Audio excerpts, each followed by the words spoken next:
What's up, man? It's your girl Saya, and guess what? I'm in Chicago, and I'm rocking with Gallo the God that way. Gallo gang, let's go.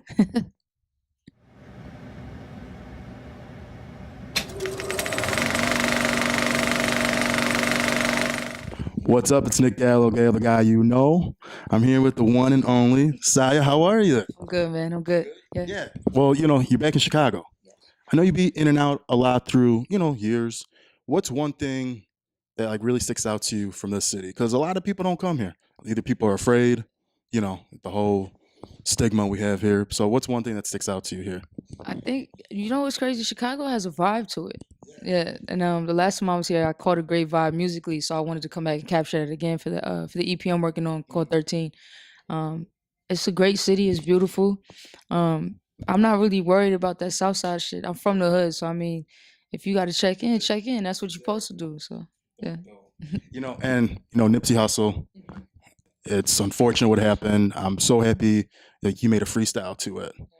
Talk to me about why was it important for you to make some music about him and get it out there to the public? Because I feel like a lot of people, people take that different. A lot of people sometimes are quiet. Some people are more outspoken. So, how did you feel? I'm an empath, so I think seeing his death, even on video, affected me emotionally. And I needed to get that out of my system. I felt like doing a record for him and about him would be the best way. I mean, I'm an artist, that's what I got to do anyway. But um, he's a great man. He's a legend. He's leaving behind a great legacy. The things he's done for his community, how outspoken he is, intellectual, etc. Many things. And I feel for his family. Um, I'm cool with his sister Sam, so it's just a lot of reasons. Yeah. And one thing I was so excited for you when you did the Purge franchise. Like that's one of my favorite movies. Like I don't like too many movies anymore because movies just aren't what they were. I feel like 10, 15 years ago. So how was it just being a part of it? Because like I said, it's one of the I think it's one of the most real type of movies that could possibly be reality one day, maybe. But how was it just being in it? The first Purge was a blast. I mean, besides the fact that we had to film it as if it was spring, and we filmed it in Buffalo in the middle of winter. So it was brutal, man. Like the cold was crazy. Yeah, that's the only negative downside about it. But outside of that, like we got to explore Buffalo. I went to the Niagara Falls. Um, Being on set was awesome. Around so many talented people. Um, yeah, it was a blessing, and for it to have outsold every other movie, the first one and the second one was amazing. Yeah, yeah. I was so happy when I seen you. I was like, oh, this is awesome. Like, it's like, yeah, right, yeah. I was knocking them down from the beginning. Definitely. And growing up, you said you always wanted to do music, or get into the entertainment industry. Did you always like have a plan to be a triple threat and more? Because you do everything. You sing, rap, actor, reality star. You do everything. Was it like a plan, or was it kind of, hey, I'm gonna see how it goes with music, then just dabble? No, I don't think anything is ever a plan. I mean, anybody who is articulate in life in general doesn't necessarily plan things out. I mean, if you find a craft that you're good at, you should explore it, and that's just what I do. Music is first nature. Acting, I guess, is second nature. It's it's pretty easy for me. You know what I mean? But also above that, I'm a mental health advocate. I'm an LGBTQ advocate. Like, there's more important things outside of music and acting that I'm a part of. And yeah. Another thing, I give you so much props for the anxiety telling people about it, because I tell people about it and they're like, Nick, you shouldn't tell people about it. Like, don't. I'm like, no, I don't care. Like, I get anxiety bad. Like, half the time when I'm about to do an interview, I get anxiety. Half the time, I mean, I just something that's in me, I know, but I always speak about it. So how was it for you to really speak about it and get it out there? When I first started becoming honest about my anxiety and my mental health, at first I was kind of afraid of the response. Growing up in a black and brown household, it's not something that we speak on. So for me to bring it out into the world in front of strangers, I was like, well, it can go two ways. They could just write me off as a crazy person or accept it, and potentially I could save people's lives and inspire other people to be honest about their mental health. Um, Starting with therapy and me being Buddhist and just practicing things that I believe in that are healthy for my mind and my conscience and my body. So I'm pretty good about it now. Yeah, I give you a lot of credit for that because I think enough people just hide it all. You know, so many people don't speak about it, and it's like it's. I feel like everyone has some piece of anxiety or something going on in their life that you don't really know about. So appreciate that. Thank you, man. Yeah. Back to movies. I know you got a new movie coming out. Yeah. So tell me a little bit about it and your character and how excited are you? I don't die in this one. Listen, man, this is I'm 0 for 2. I'm out here getting killed in every movie. This one I don't die though. It's called Follow Me. Will Wernick is the director. It's an amazing movie about five friends who travel to Russia, and we end up going to a. I don't really want to say what it is. I'll just leave that. We end up going somewhere and things just get a little tricky. You feel me? And yeah, all you need to know is that I survived all the way through the movie. Yeah. And I know you moved from New York to LA. So I'm about to make that transition this year. What is some advice? Because, I've been there. I know it's a lot of fake and, oh, what could you do for me? And it's just fake. So how was it? Like, how'd you get used to it and just to make it out there? Um, I wouldn't say that I got used to it, but what I would say is that if you are planning to move there, anyone planning to move there, they call us implants, right? Which is rightfully so. I just feel like you stay in your lane as far as like people move in and be like, oh, I'm from LA now. Like, nah, bro, you're not. Like you from somewhere else. It just so happened you wanted a better life for you and to change the scenery and you ended up in Los Angeles. For me, I'm a New Yorker, so I took that with me to LA. And New Yorkers, we just different. We move different, we think different, we faster mentally and hustle wise, all that, like physical, like we just go, go, go, go. And I think that helped me maneuver LA, you know what I mean? But again, LA is a beautiful place. It's amazing, beautiful people. You just got to know how to filter it, and you know, you got to know how to work a room in LA. And if you could do that, you could do anything. You feel me? Yeah. And you've always been consistent. You've never stopped. You've always been true to yourself. I've seen from when I first found out about you to now. You've always like, and another thing I love what you did was when you were going for, I think, the Empire role, and you didn't want them kind of to shape you or like how you were saying. I forget what interview you said it in, but you talked about how you didn't want to be known as that character and not your true artistry. Yeah. So how important is that to you? That's extremely important. Although, shout out to the whole empire. Um, it's a great thing for what it did for the culture, for as long as it did, and if it's still going on, or um, I don't really keep up with Empire. I'd be watching shit like Game of Thrones and documentaries and shit. I'm a nerd, man. But yeah, when I went in for the role, first of all, when they put out the bulletin for it, they used a photo of me saying that they need a me for the role, which was, yeah, it was an actual photo of me. Yeah. That's actually happened a couple times. They would use a photo of me as a reference, and I'm like, "Hey, waiting for that call. Why don't you just call me? Let me see what we could work out." And but yeah, ultimately, I didn't want to get sucked into that character, just being known as, Shorty from Star, like not being a household name, but then people only know you as that name. When yeah, it can definitely hurt your career. I've been in the music industry over 20 years. I worked very hard to get to where I am, and for me to remain consistent, I feel like I just need to stay true to who I am and to my branding. Yeah. Yeah, tell me a little about the EP because I know you said you're working on it. So tell me, how is it different from your previous, mixtapes, EPs, albums? What are you doing a little different this time, or something that you want to try still?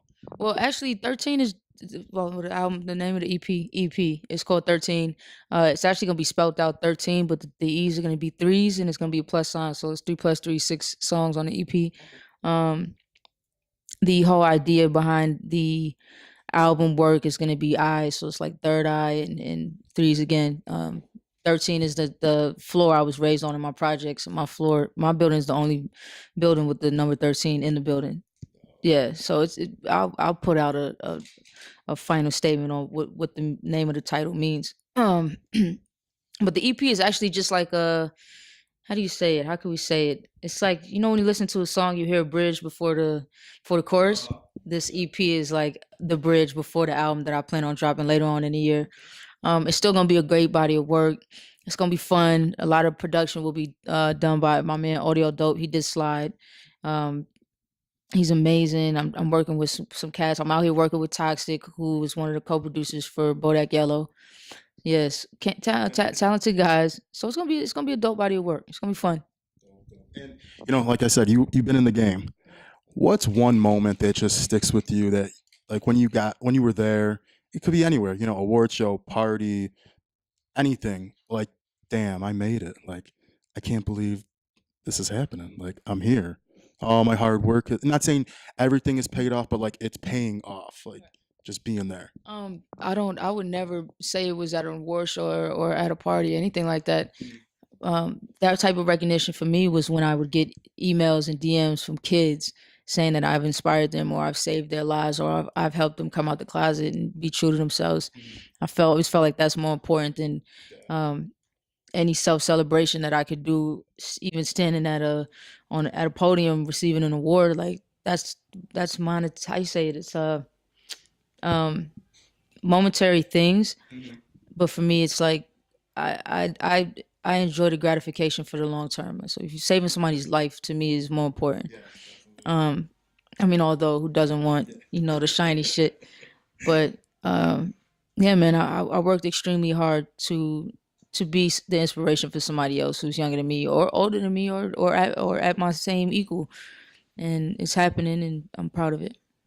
Yeah, and I always like how you talk about, like, especially in female rap, everyone wants to put every female against each other, and you're always like, no, that's not me. Like, if someone wanted to work with me, hey, let's work. You always said that you've never been against anyone. You've always been positive. like woman empowerment. I mean, just empowerment altogether. So, who's one artist? Doesn't have to be now. Doesn't have to necessarily even be in music that you would love to work with, just to have on your resume to be like, yeah, this is dope. I want to work with every female MC that's in the game. I feel like that needs to be it needs to be more of that. I feel like the niggas they always gonna be there. You feel me? It's a ton of them, and then now like females are we making a push to the forefront, but I think we need to work with each other more. Everybody that's doing their thing, Cardi, Nicki, Young M.A. um, City Girls, shit, Stefflon Don, Bill, the list goes on. Anybody that is in the game doing something, I want to be a part of it. Like I want it to be something that we leave behind for the younger girls that's coming up, who want to rap. So I think that needs to happen. Dope, dope. Yeah, I want to do a little rapid fire, not so uptight. Yeah, something different. Got Alright, it. So, TV or book? book, Car or truck? truck, Condo or house? house, Walking or jogging? walking. This one's tough. I don't know. Train or bus? I'm from New York, train. A Hell yeah. minute. I ain't Wait a saying minute. How about winter or summer? I love the winter. LA or NYC? Ooh, best out Brooklyn all day. Dog or cat? I love animals for both. Both. Okay. Night owl or early riser? I used to be a night owl. Now I'm an early riser. See, I'm trying to get to that You point. know? It's tough, but I'm trying to Oh, transition just how old are slowly. you? I'm gonna be 32. Okay. Yeah, Yeah. you did. You'll get there. How about contacts or glasses? I wear both. Both. Okay. Hmm. Cool. This is just someone, I guess, you look in someone's personality with, like, shy or outgoing. I'm an Aries on spontaneous, so it has to be outgoing. Okay. Yeah. Mac or PC? Mac. Mac. Okay. Healthy or comfort food? Healthy. Okay. Cool. Kids or pets? I want a child. ASAP. Holla at me. Trying to get at that too.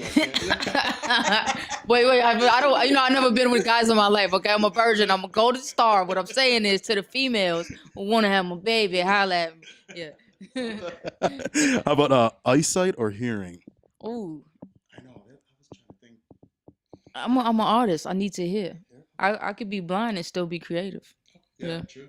Mm. Stevie Wonder, he's one of the most Man, legendary. listen. He ain't letting go. Feel me? Okay, and last one, music or movies? Music for life. Music. Yeah. Okay.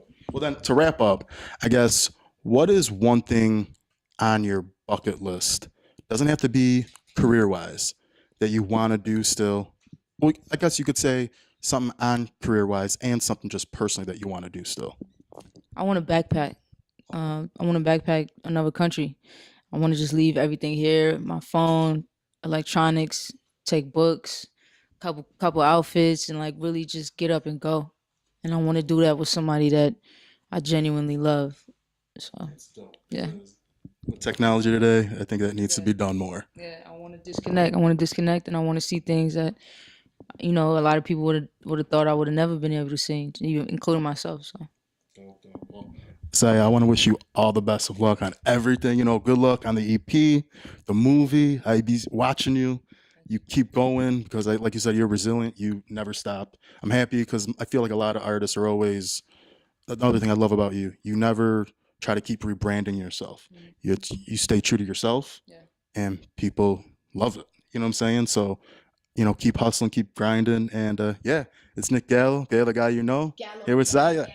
Gallo, you are the best out of Brooklyn. Let's get it. Appreciate you. Thanks, G. Appreciate you. Appreciate you, man. Yeah, I had it.